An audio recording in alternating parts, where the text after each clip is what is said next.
Radio Publique Africaine.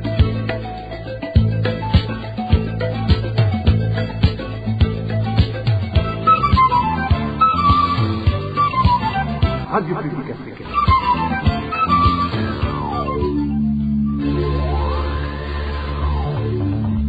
Ni umwanya w'amakuru mu Kirundi. Mukaba muyashikirizwa na Josiane Muzaneza. Turi kuwa kane Munyonyo umwaka wa 2022 kandi nshitse nange bakunzi ba RP ya Murano makuru twabateguriye agizwe ahanini n'izi ngingo nkuru zikurikira.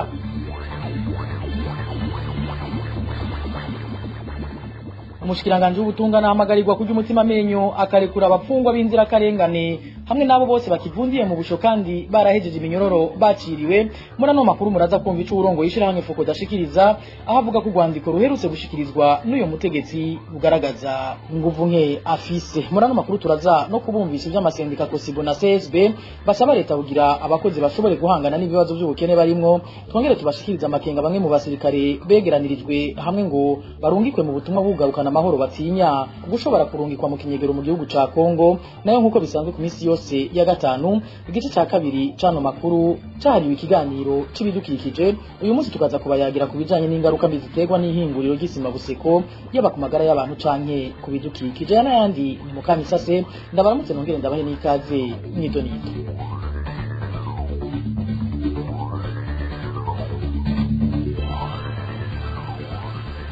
Ndasubiye kubaramutsa hano makuru tuyahere mu gisata c'ubutungane aho umushikiranganje w'ubutungane ngo yerekanye intumbero nziza afise yo gukemura ikibazo c'ubwinshi bw'abanyororo. Bivugwa n'umwe mu baharanira hagati y'akazi na muntu afatiye kugwandika umushikiranganje aherutse kurungikira abarongoye amasentare hamwe n'abashikiriza amanza. Pacifique Ninazwe akavuga ariko ko ubwo gwandiko rugaragaza ko umushikiranganje Domina Banyankimbona afise ubwoba bwo gukora ico yategerezwa. Intumbero y'iri kete ry'umushikiranganje w'ubutungane yari intumbero nziza kubera ko itumbereye kugwanya ibi vy'ingene hari bitigiri vy'umurengera mu mabohero y'u Burundi, ikongera ikagwanya akarenganyo gakunze kuboneka hajya kwa ba procureur aho usanga hari abantu benshi bafatwa bagapfungwa ku karenganyo kubera ko bafise amadeni vyabagoye kuyariha, ariko kubera ko bafitiye ideni yoba zinanye n'umupolisi kanaka azinanye na procureur kanaka akaca musaba ko yomupfungira ngo arabe ko yomuriha, maze rya deni bakarihindura icaha kenshi usanga bita escroquerie canke bakacita abus de confiance. Aho rero umushikiranganje w'ubutungane yarakoze ikintu gikomeye kubona yibukije ico kintu. Ariko kandi irikete ry'umushikiranganje w'ubutungane rirabuze ikintu gihambaye cyane. Biboneka ko no mushikiranganje umengo afise ubwoba we nyene ntarinda ku buryo yotanga amategeko. Nko kuri ico cyambere yogize ati abantu bose bapfunzwe bitumvikana ni mu barekure, ariko wavuga ati ni mu birabe abo bantu bapfunzwe gutyo mu vyiyumvire ko mushiremwe ubushinga ntahe. Urumva ko utamengo n'umushikiranganje wabo ashobora kubaha itegeko kubijanye n'ico kibazo. Pacifique Ninazwe arananegura ko umushikiranganje Banyankimbona hari imvo yirengagije zituma abapfunguye umunsi ari umurengera. Waharanira hagati y'akazi na muntu aramwibutsa uturorero tumwe tw'abari mu munyororo atariho bategerezwa kubarizwa, akanamusaba kugira umutima menyo agatunganiriza abarundi sinzi bariko bararenganywa. N'ubu nyene dukurikire Pacifique Ninazwe. Ku rundi ruhande ntiyubahutse gukora ku bintu nyamukuru biriko biratuma amabohero aba yuzuye abantu benshi cyane. Muri ivyo hariho ibiteye isoni ari byo guhonyora amategeko n'agateka kazi na muntu. Aba bantu baheze iminyororo ntibarekugwe, ntibishobora kumvikana ingene umuntu aba yarahejeje umunyororo bakubahuka kumumaza umwaka wose akaguma apfunzwe kandi ataca gipfungiwe na kimwe, atategeko na rimwe rimupfunze.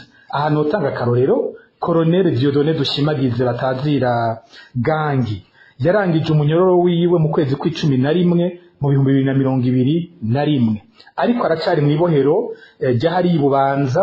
Yarandikiye umushikiranganje yarabimenyesheje, ariko bikanka ko uwo muntu ari kugwa. Ivyo bintu bisigura gute? Hari kandi abantu usanga bahabwa n'ubutungane n'abacamanza kurekurwa by'agateganyo ngo baze baraburana bidegemvya, ariko ba procureur bakarahira kubarekura. Akarero gatoyi ni komiseri Prime Niyongabo batazira komesha canke komiseri Posiano baritonda, abo bantu bose bari mu munyororo kandi ubutungane bwo bwari bwarabarekuye ngo baburane bidegenza. Hakaba n'iyindi migwi y'abantu bafungiye ubusa, bafungiwe ivyumviro vyabo vya politike. Kuva mu 2015 abantu ibihumbi n'ibihumbi bari mu minyororo kubera ko biyamirije ikiringo ca gatatu ca Petero Nkurunziza. Muzi ko na sentare y'akarere iherutse kwemeza ko Petero Nkurunziza ariwe yahonyuye amategeko y'u Burundi mu kwiyikiringo abanje guhonyanga ibwizwa shingiro. Abo bantu bose umushikiranganji abagumiza mu munyororo kubera iki? Hakaba abandi bari ku karenganyo katagira izina. Ni mwiyumvire namwe igihugu kimaze imyaka 8 gipfunze umuntu azwi neza ko agwaye mu mutwe, Christian Butoyi, yagirizwa ngo niwe yishe baba bikira mu Kamenge. Uwo muntu ntazi ico apfungiwe, nta n'idosiye ngo akihafise. Imyaka 8 iraheze tugasemerera ntihagenda kimwe gikurikira. Umushikiranganji koko araronka itiro yibutse ko apfunze umuntu imyaka 8 kandi atana kimwe ariko aragirizwa by'ukuri ataco bafise amushirako. Rero dusaba umushikiranganji ko yorinda agafata ingingo zibereye. Aha rero ntitwibagiye abandi babandanya gupfungirwa ubusa muri ivyo yise detention préventive. Christophe Sahabo apfungiwe iki? Floriane Irangabiye umumenyesha makuru apfungiwe iki? Nafata ingingo ziboneka zihagarika bene ivyo bintu byo gufata ataco bagirizwa by'ukuri. Mu bijanye n'umutekano naho umunywanyi w'umugambwe CNDD FDD muri komine Gihanga yarayahatswe kugandagurwa na zimwe mu mbonera kure z'uyo mugambwe nyene zimuziza kuba yashize ahabona ubunyonyezi bwakozwe mu makoperative y'abanyagihugu. Amakuru ava Gihanga amenyesha ko harinze guseruka igipolisi kugira ngo izo mbonera kure zishobore guteshwa, zimwe muri izo mbere zikaba ubu zipfundiwe mu gasho ka komine Gihanga. Ino nkuru tuyibaze Emmanuel Niyungeko. Karaveri Bigirimana wo muri village ya 6 muri komine Gihanga intara ya Bubanza niwe munyagihugu yarayahatse kugandagurwa nabo basangiye umugambwe CNDD-FDD. Nkuko amakuru dukuraho muri ako gace avyemeza ngo hari hafi isaha 2 z'ijoro aho Karaveri Bigirimana yategerwa n'umugwi w'imbonera kure zirongowe n'usanzwe aziserukira aho muri village ya 6 azwi ku izina rya Pateri, aho bavuga ko batagenda batamugandaguye.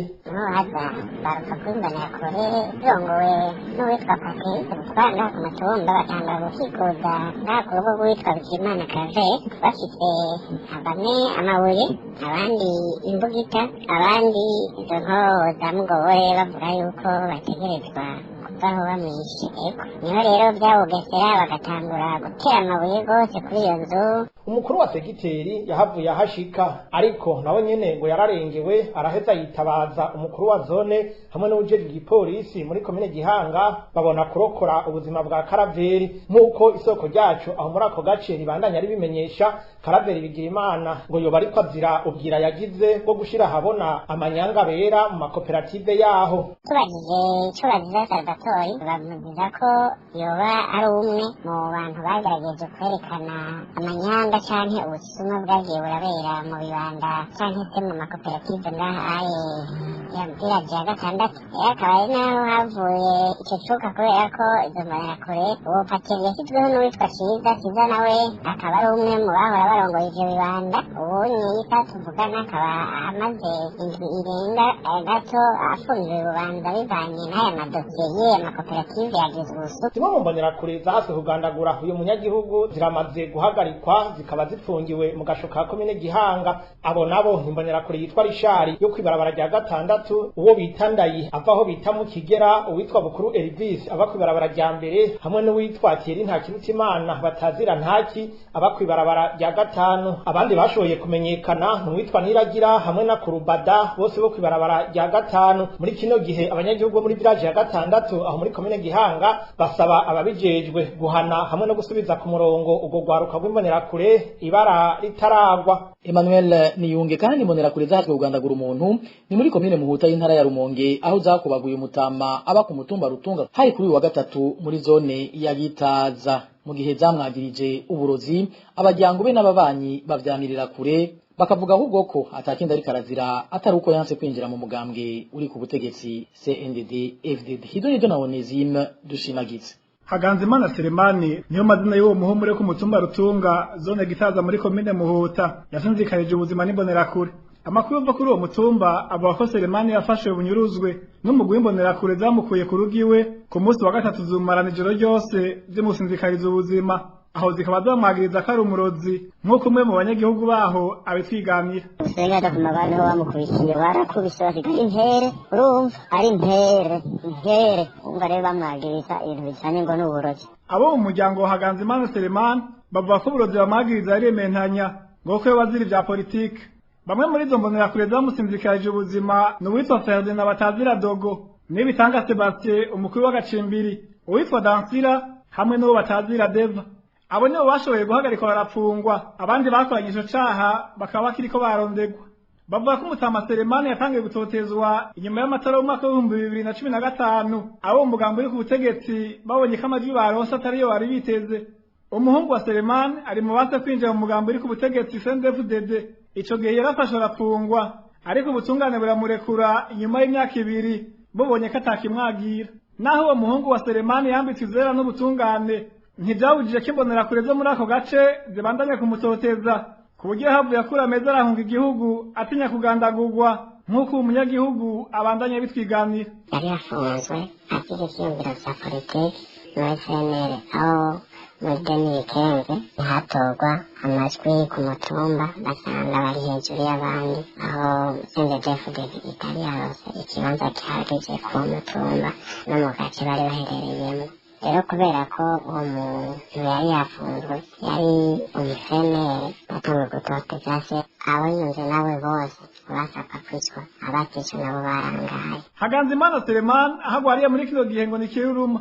Abo mu muryango wiwe basaba ko iyo ngeso yo gutoteza abatavuga rumwe n'umugambo uri ku butegetsi ko yohagarara, bagasaba kandi ko abamusinzikarije ubuzima bofatwa bose bagahanirwa icaha bakoze ntihagire abakingirwa ikibaba.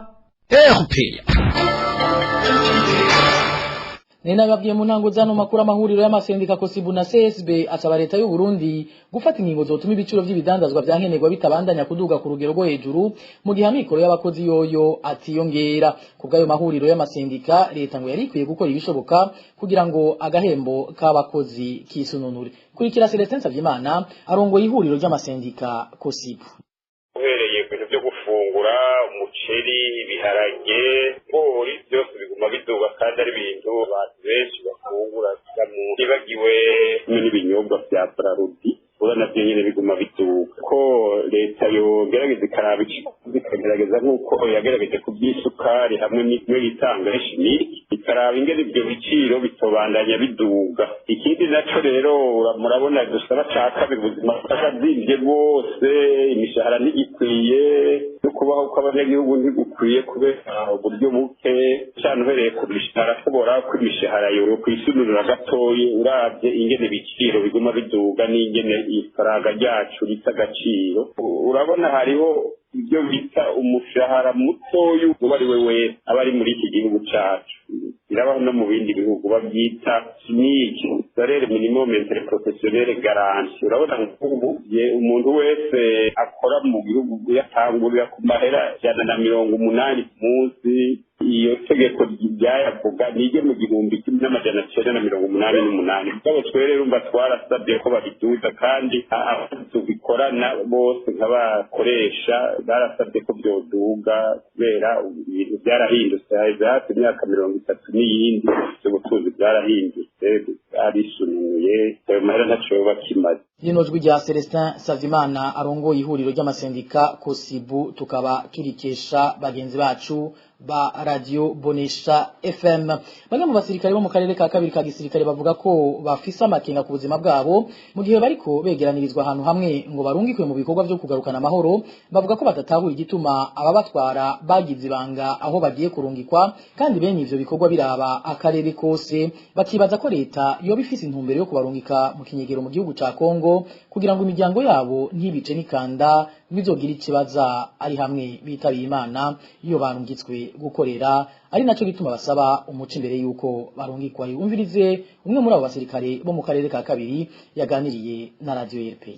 Twebwe abasirikare bo mu ntara ya kabiri ya gisirikare ari ivyayitwa Dezene Division, turasaba umukuru w'ibiro bikuru vya gisirikare Prime Niyongabo adutomoreye neza ati mugiye kuja kurwana muri Kongo. Hanyuma atubwira ati uzoba yaguyeyo azotahukanwa uku umuryango wiwe uzobimenyeshwa uku uzoronka indishyi y'akababaro uwakomeretse nawe azoza azovurwa ivyo twebwe cane cane n'ivyo tumusaba ibi dusavye hejuru yaho twese atanuma agomba gutumirwa ko kujabuka muri Kongo canke bakubwira ati mugenda uvuganye n'umuryango canke uzomarayo igihe iki n'iki n'iki n'iki twebwe rero bikadudutera amakenga ndetse n'ubwoba bukajamo kuko imiryango yacu batagomba kutuyibwira yuko dukwiye kujabuka muri Kongo kuja kwa Somalia na Central Africa ikindi twebwe tutavyimenyuka rero none hamwe twosanga abashaka kurwana hariho ivyo leta yabarenganije nk'uko abarundi bahunze igihugu babivuga abakiri mu gihugu babivuga reka ndetse nabo bafashe ibigwanisho bamwe barigeze kuvuga ko ari amasezerano yarushanwe yakomokako abazahabwa n'ishaya y'akabarabage bari bande ba bandi bazagabanganye ku butegetsi natwe imiryango yacu yabuze cyane twebwe tugataha zirayoye nk'uko byabaye bamwe bari ku butegetsi akaba aribo batagomba kwemera ko bagenzi babo nabo babusabikanya bisunze ibyo bemeranije iyarusha adutomoreye neza twebwe nta kindi mukuru w'igihugu hamwe n'umukuru w'igihugu bya gisirikare. Mu bijanye n'intwari ibereye naho ingingo yo guhagarika umuyobozi mukuru w'ikigo kijejwe gutunganya umwimbu w'igihugu yonyene ngo sinyinshi hagije ivyo bishikirizwa n'umushingwamanza Yves Runyagu yakurikiranye ibijanye n'amategeko agenga ubudandaji. Yves Runyagu avuga ko leta y'u Burundi yategerezwa guharura uruhombo rwose ico kigo cagize gutyo abatumye ruba bose bagakurikiranwa n'ubutungane. Kurikira umushingwamanza Yves Runyagu yakurikiranye ivy'amategeko ajanye n'ubudandaji. Elema ku bijanye n'ihagarikwa mu mabanga warasanzwe arongoye ikigo Anagesa mu Burundi twibaza ko ari ingingo isanzwe kubera ko iyo umuntu agiye mu mabanga y'igihugu nibisanzwe ko uwamushizeho ashobora kumukura akavuga ati bwakinjuye cyane iyo bigaragara ko hariho nkumbure ivyo atashoboye kurangura neza gusa ingingo nk'iyo ubwayo ntibikwiye ntibayihagije kubera ko ni vyiza ko leta igaragaza ko uruhombo yagize nabo vyagirizwa no kuvuga ko hatezwe kubaho amatohoza bikagaragara neza umwe wese uruhare yagize muri uko guhomba hanyuma bakanabikurikiranwa ko bakabibazwa bishobotse leta igashobora gusubira kugarura ivyo bintu canke agaciro kavyo kugira ngo ivyo vyimburwa akamaro vyari kumarira abarundi leta ishobore kubandanya muri uwo mugambi atankomanzi kandi ngo bari n'ubutumwa buhambaye no ku bandi bantu bose bari mu mabanga y'igihugu kugira ngo ntibamenyere gukora ibintu vy'amakosa nk'ayo umwe wese ahagararira inyungu za leta inyungu z'igihugu muri rusangi ahari hose mu gihe abazi ko hari abamwizeye bakamuha ayo mabanga. Turabandanya nano makuru habategetse bo ku rwego rw'igihugu ngo barakwiye gutegeka abariko batoteza abanyagihugu bo muri komine Ntega mu ntara ya Kirundo ngo nuko batatanze intererano yo gushigikira igisata c'indero guhagarika ako gatotezo bivugwa n'umunyamabanga mukuru w'umuhari w'abakenyezi baharanira amahoro n'umutekano MFFPS mu mfunyapfunyo Liliane Kwizera amenyesha kandi ko umunyagihugu atariwe ajerwe gutanga amafaranga akoreshwa mu gisata c'indero. Igisata c'indero kiri mu migambi ya leta bivuga yuko ari leta yonyene itegerezwa gushira mu ngiro uwo mugambi. Ikindi naco intererano itangwa n'ushaka kuko n'uburenganzira bw'umunyagihugu bwo kwitanga canke bwo kureka kwitanga kuko nta tegeko na rimwe abarenze guhana umunyagihugu ngo nuko ataterereye biba ari uguhonyanga agateka kiwe. Muri make leta ntihagarike ivyo bintu vyo gutoza intererano no guhohotera abanyagihugu kubera ko batatanze intererano. Tubibutse ko muri komine Ntega umunyagihugu ataratanga iyo ntererano atarupapuro na rumwe canke icari cyo cyose akenera mu bisata vya leta aheza ngo asubire guhabwa. Tumira amategato tutandukire ayavugwa mu ndero. Bamwe mu bavyeyi barereye kw'ishure shingiro rya Gisagazuba baridogera ubukene bw'ibirasi bucibonekeza mu gihe batswe amafaranga yo kubaka ibindi birase haraheze umwaka urenga. Abo bavyeyi bakaba rero batanguye kugira amakenga ko ayo mafaranga yoba yarazimanganye narirya ngo umuyobozi w'iryo shuri atarigera abagirisha inama ngo babwire ico amahera batangishijwe yakoze. Idone na Eros Divin Remesha.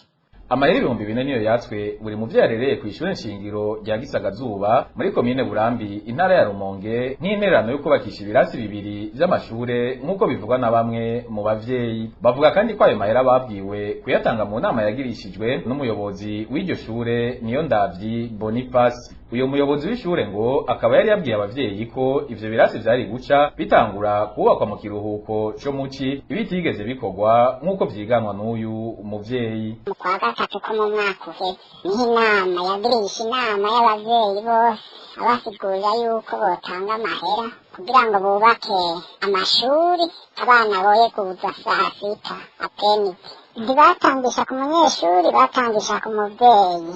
Abavyeyi twari 122 bavuga yuko musi bacatangura kubaka, ariko kugeza ubu baratangura kubaka.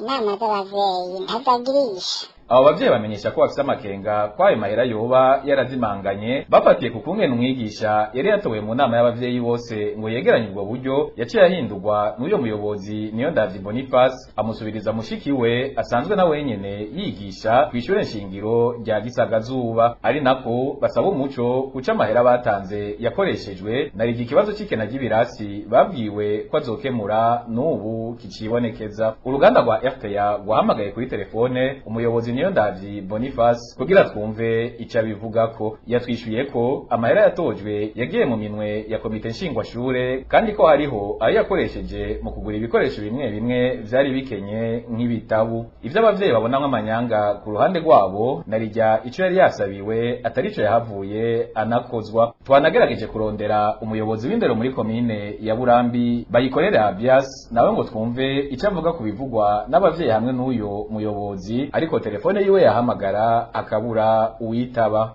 Eloge Divin remesha mu bijanye n'amagara y'abantu naho basaba leta guhimiriza yivuye inyuma abakenyezi bibungenze gukoresha ibipimo bita ecography n'imiburi rimwe imbere yuko bibaruka. Abo n'abaganga bakira abo bakenyezi cane abo mu ntara zo mu buraruko bw'igihugu c'u Burundi, aho bavuga ko ibiharuro vy'abavyeyi basiga ubuzima bariko baribaruka vyiyongereye cane kubera kutisuzumisha ku gihe. Ni nkuru tubaza Eric Niyonzima. Bamwe mu baganga bakora mu gisata cyo gukurikirana abavyeyi bibungenze bamenyesha ko ibiharuro bafise muri kino gihe bigaragaza ko abavyeyi benshi bo mu gihugu hagati bataramenya akamaro ko gupimisha imbanyi ico bita ecography mu gifaransa. Nk'uko umwe muri abo bajejwe amagara y'abantu yaganiriye na RPA vyigana, ivyo biraheza bigatuma umuvyeyi agera kwibaruka atazi ko ubuzima bwo yibungenze bwifashe. Bahimiriza abavyeyi baje baragirisha amaradiyo ico bita ecography twebwe benshi tubura n'ibibazo abasanga umuntu yaje agakwibaruka ugasanga ntazi icyo atwaye mu nda. Ivyo biba rero cane mu ntara hagati mu gihugu, kuko mu bisagara vya Bujumbura canke mu bindi bisagara usanga hariho abantu bagira amaecography. Uko kudapimisha imbanyi rero nk'uko no muganga bandanye vyigana ngo biraheza bigatuma haba abavyeyi bitaba Imana bariko baribaruka, rimwe na rimwe mbere n'ibibondo bibarutse bikasiga ubuzima kubera ko hari ubufasha baba batagishobora kubaha mu gihe bashitse kwa muganga hamaze kurengerana. Cane nk'ahantu nko muri Nord twaragiyeyo turiko turaraba aberekeye kwibaruka hasanzwe no kuri arakamara leta rero nishiremwo ukuboko abavyeyi baje kuvyara bazi n'ico bafite mu nda. Ashobora gusanga umuvyeyi afise umwana munini ugasanga muri ico gihe umuvyeyi yateza kugirirwa cesarienne, umuvyeyi agaca aburabuza kwera iki umwana adashobora kurengana biciye muri voie legale. Ashobora gusanga avutse afise ubumuga kubera atagirishije radiyo, umwana ashobora kuza ugasanga ntiyatumbereye kubera iki radiyo yari kubigirisha ikerekana neza yuko umwana yaje yicaye, ugasanga wewe umuvyeyi arahabuye umwana kandi bitateza ko amubura kubera iki utazi ivy'imwene bimeze. Isoko ryatuma abajejwe amagara y'abantu hagati mu gihugu ribandanya rimenyesha ko akatari gake hari n'abarinda bagera kwibaruka badaciye na rimwe muri ico cuma ivyo bita ecography bitewe no kubura uburyo, bagasaba leta kugira ico ikoze kuko biheza bikabateranya n'imiryango yabuze, kuko kenshi amakosa ari baheza akagwako kandi baba bagerageje gukiza ivyo bashoboye. Kuri ico kibazo uruganda rwa RPA rwagerageje kurondera Sylvie Nzeyimana arongoye ubushikiranganje bw'amagara y'abantu kugira twumve ico bategekanya gukora, ariko turamukena. Arakoze Eric Niyonzima. Nk'uko rero bisanzwe ku minsi yose ya gatanu, uyu ni wa mwanya wahariwe ikiganiro dukingire ibidukikije.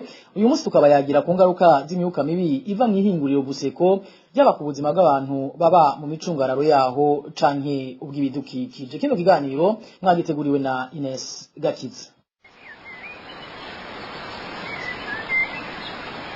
Dukingire ibidukikije. Dukingire ibidukikije ni ikiganiro gihamagarira abanyagihugu bose bisata bitandukanye kumenya ko ibidukikije ari byo soko ry'iterambere n'amagara meza ku bantu no ku binyabuzima. Ikiganiro dukingire ibidukikije mugitegurirwa mukagishikirizwa na Radio Publique Africaine ijwi ry'abanyagihugu.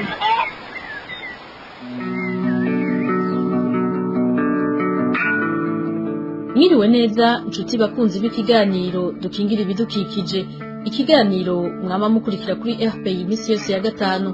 Uno munsi tuza kuganira n'abanyagihugu baba mu micungararo y'ahari hinguriro ry'isima Buseko ni ku mugwa mukuru w'intara ya Cibitoke.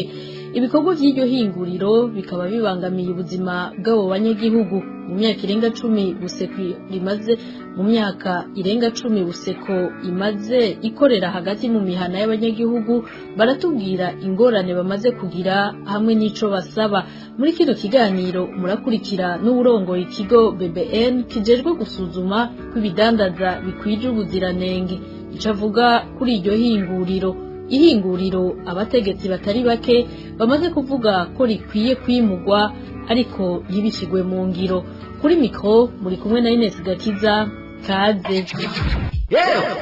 Uwo munyagihugu yahora abura hari toborera canke nyina agatinya no kuritobora kubera gutinya. Uwo mutura ku mutwe butaratamanzura iyo yiteye mu ngundu y'igitoke canke iyo yisakiye mu gisaka, aho naho atari karakinja mu mukenke ukamuha imikoro akabona kwikora mu gahogo.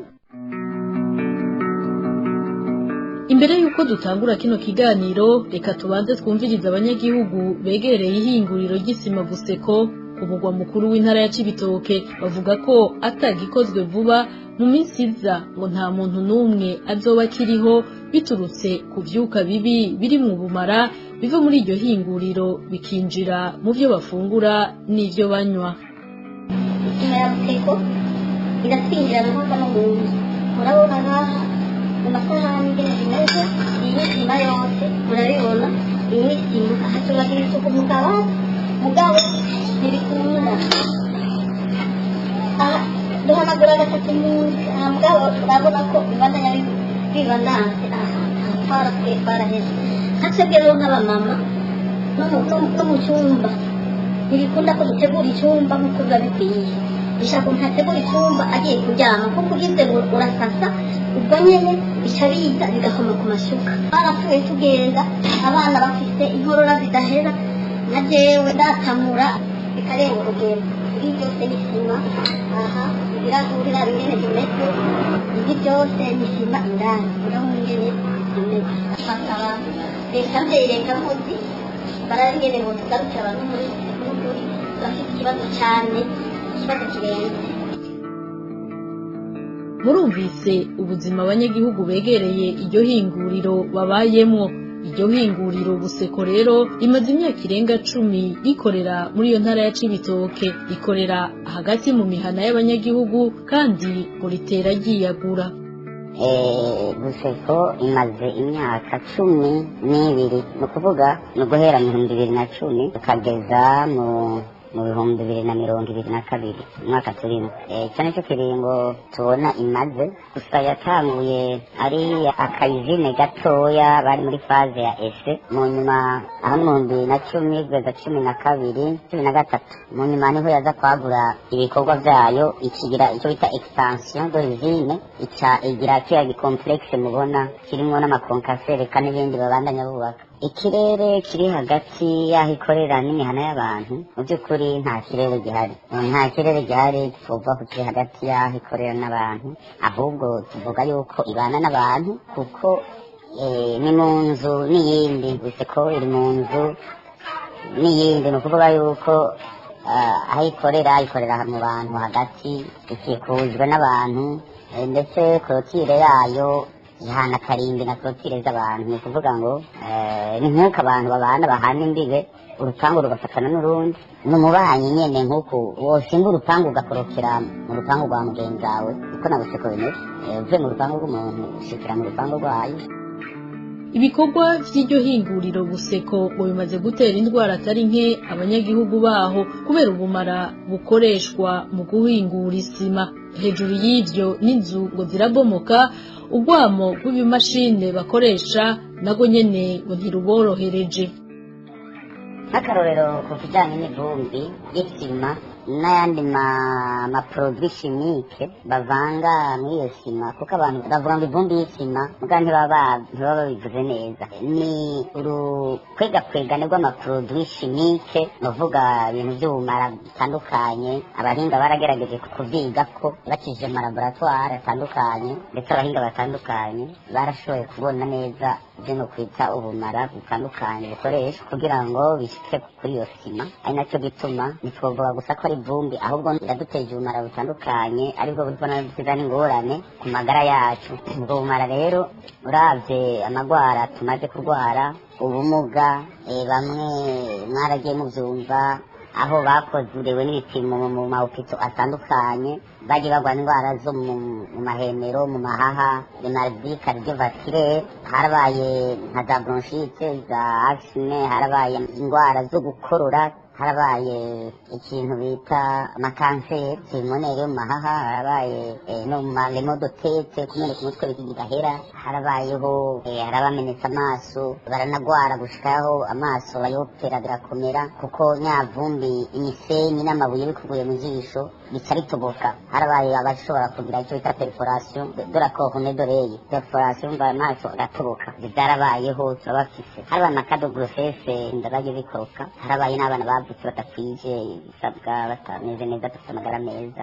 Usanga umwana avutse afite malformation, afite anomalie, malformation ziterwa n'ajya amamoteri, kubera iyo grossesse ikiri muri gestation iriko yiforoma, usanga haba hakenewe umutekano. Rero tuguma muri insécurité, moteri zigamiza ku 24/24, usanga rero n'amatremblema d'hôtel, kuko hari ukuntu n'isi nyiganyiga, inzu zikata imigaga, ugasanga remire zaratandukanye n'amafondasiyo, ibyo n'ibintu bishobora kubona. Harabaye amafisire ku mamire, ibaze ikintu gishobora gutuma inzu zinyiganyiga 24/24, uryamye mu nzu hari abaryama hasi, twama muri nyamugigi midahera, inzu zarasitaguritse, amafondasiyo yarasitaguritse, remire zaratandukanye n'amafondasiyo, eka pavuma zaramenetse, urumva n'amagrossesse acagira ikibazo. Ayo masekuse rero niyo atuma n'amagrossesse aca bituma abana bavuka bafise amanomari menshi. Aho kwa kijanye n'ayo mavumbi, ikindi kintu twovuga ko giteye umutekano muke, insécurité,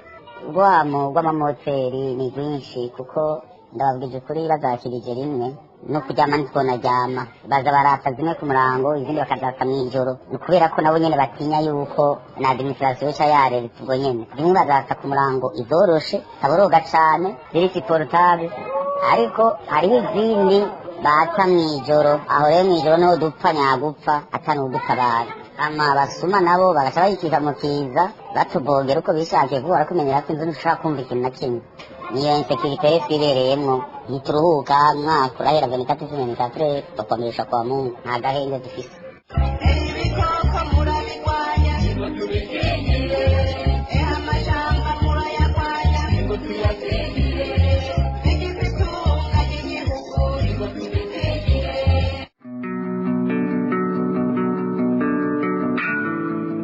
Nubu ni ikiganiro dukingira ibidukikije. Murahejeje kumva ingorane abanyagihugu bo mu ntara ya Cibitoke bafise kubera ibikorwa vy'iryo hinguriro ry'isima Buseko. Abategetsi batandukanye baramaze kwizeza abo banyagihugu ko iryo hinguriro bazoryimura, ariko abo banyagihugu baho bakabona ko ari uruhendo ihinguriro Buseko bitazokwimurwa. Ivyo bivugwa yuko Buseko ishobora kwimurirwa ahandi hantu, ntabwo ari ivyo, ntabwo vyokunda ivyo. Ubwa mbere Buseko kuva ikora vyatumye igihugu kironka umwimbu w'isima cikoreye, sima itava hanze, kandi nayo nyene ubwayo irakehana. Ko abarundi umunsi barashoboye kubaka amazu ku murindi munini cane, ibisagara biraguka ku murindi uteye ubwoba. Ivyo rero urumva uravye imyaka bitwara kugira ngo bongere bazobisambure, bongere bavyimplante ahandi hantu, bategure ikibanza bakige, bazobimplante ahandi hantu, ibintu biragoye.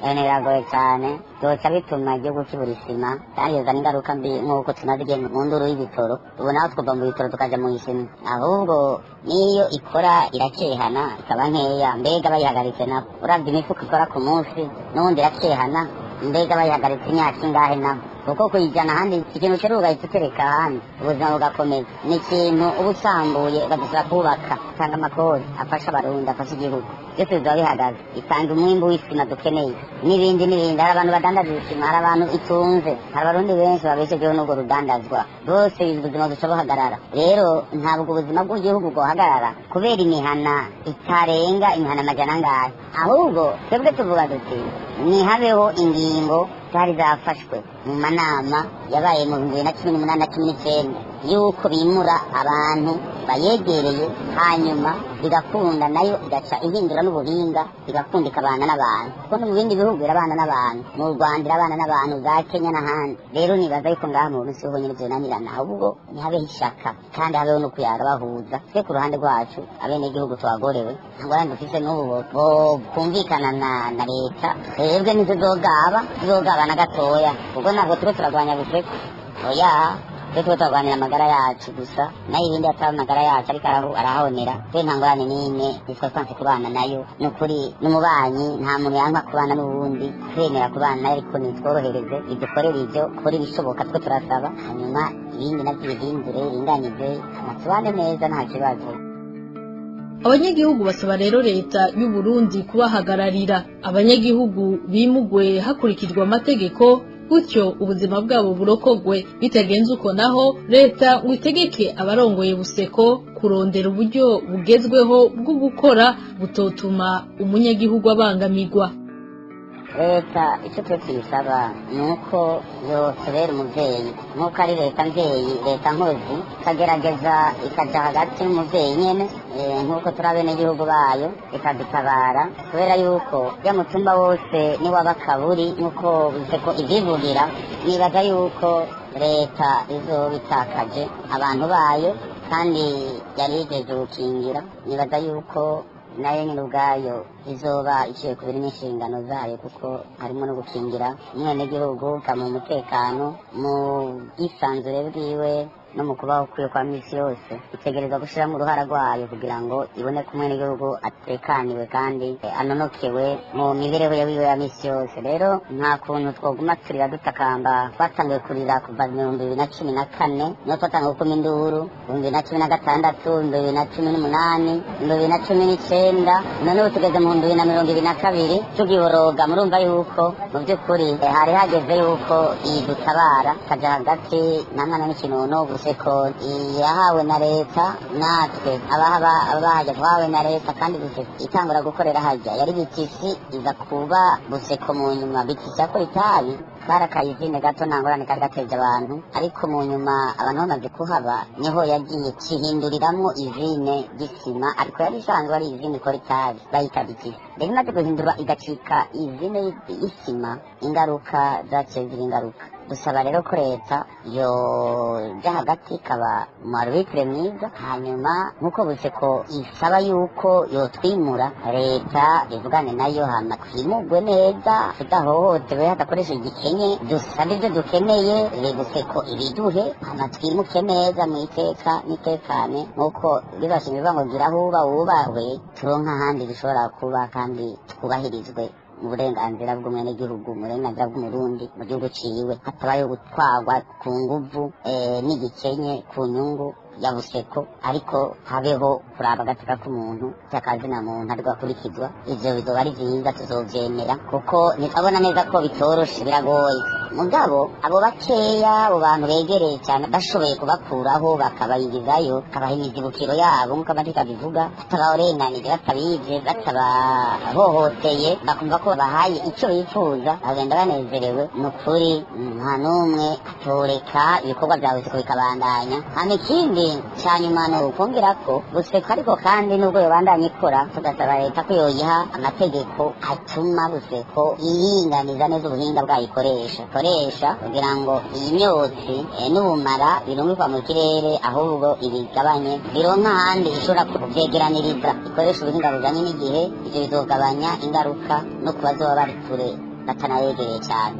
mu kiganiro yahaye abamenyeshamakuru kwa 25 gitugutu no mwaka umuyobozi w'ikigo BBN kijejwe gusuzuma ko ibidandazwa bitandukanye bikwije ubuziranenge yaremeje kwihingurira ubuseko atari ryo kubana n'abanyagihugu. Severin Sindayikengera yijeje abo banyagihugu bataka kubw'amagara yabo kwihingurira ubuseko ritegerezwa gushigwa hamwe n'ayandi mahinguriro. Cengari wacu nukubera akameremere k'ubuziranenge kataratuzamwo. Ubona ko kameremere kataratuzamwo mugabo nta ngorane. Ubu leta yeruka kwemeza ico bita politique nationale de la qualité. Ibyo byose turabishiramwo kugira ngo abantu bamenye ingene bigenda. Marumvise abantu badakora ibintu bimeze neza baronse iminsi 45. Iyo minsi 45 izohera kuwa kane.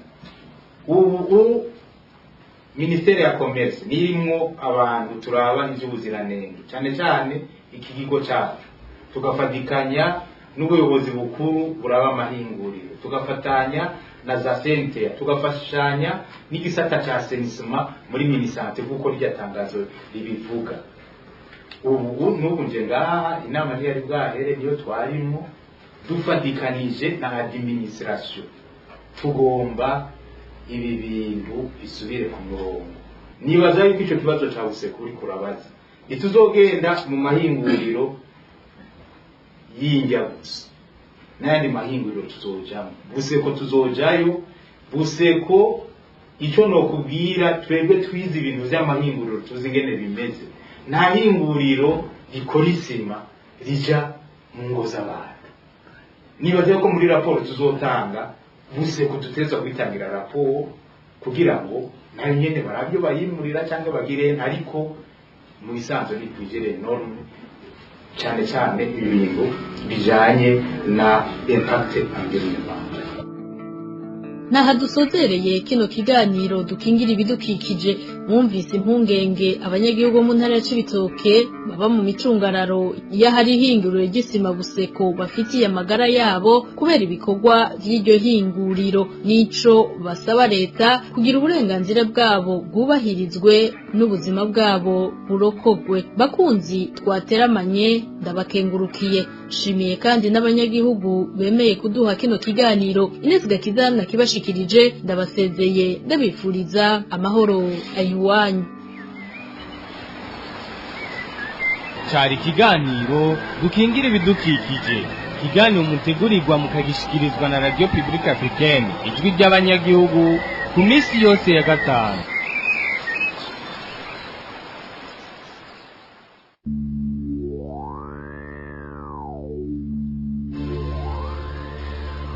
arakoze Ines Gakiza nino ngama makuru twabateguriye aciye agarukira. Mwakoze mwebwe mwese mwari muduteze abiri bakoze nabagenzanje bafashije kuyatororokanya nibagiye n'abahinga b'ivyuma batumye hano majwi abashikira atagatosi. Tuzane muzaneza nayo kunda yabashikiriza nkaba ndabike bamwe ndabipuriza kuroranika mu banyu no mu byanyu. Imana ibandanye irinda Burundi n'abarundi naho butaha.